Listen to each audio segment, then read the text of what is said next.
Mga ka-twin bell, magbalot tayo ng mga halaman. Kaya ang lamig-lamig bukas, magpe-freeze bukas. So, ayan no. Pinasok namin yung mga halaman na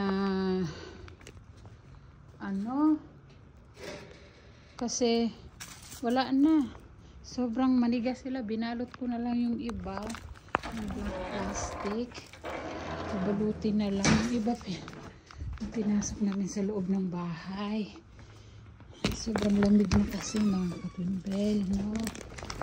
Lamig talaga. So, andyan nilagay na ang ibang mga halaman.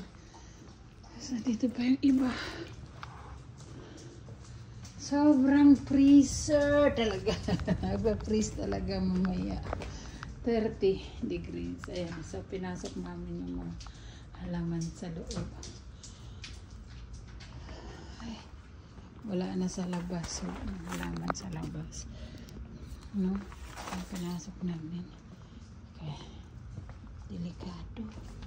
Maligas ko. So, babalutin natin yung iba. Sobrang lamig kasi. Sobrang lamig ngayon. So, babalutin natin ng black bag. Yung mga mabigat na halaman na hindi kayang ipasok sa loob ng bahay, no? So, yan mga ka-twin bell, katulad niyan. Itong luya ko, aywan ko kung makasurvive ito. Luya ka lang naman eh. Baka yung kangkong ko namatay na doon. Diyos ko ba rin. So, hindi ko alam kung anong gagawin ko dito, mga ka-twin bell. Kung pababayaan ko lang ba itong luya. Kaya namatay naman ito. Ayan na. So, yung mga flowers, unahin ko balutin. Kasi sobrang lamig talaga. Dito, hindi mo masyadong malamig sa patio, no? Pero, open kasi, so malamig pa rin.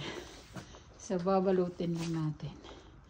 Ito malaking to, saan paano ko to babalutin. Isisave ko lang ng konti. Ay, Lord. Ay, mga ka-twin bell, short update lang ito. Ingat kayong lahat. Sana mawala na yung bagyo. Ayan. Maging okay na ang lahat. Thank you so much. Wala munang live kasi hindi tayo pwedeng magsaya. Tapos yung iba ay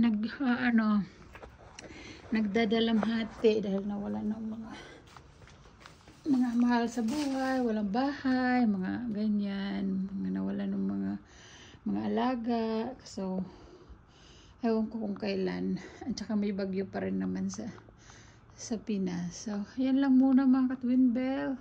Ingat-ingat. Thank you.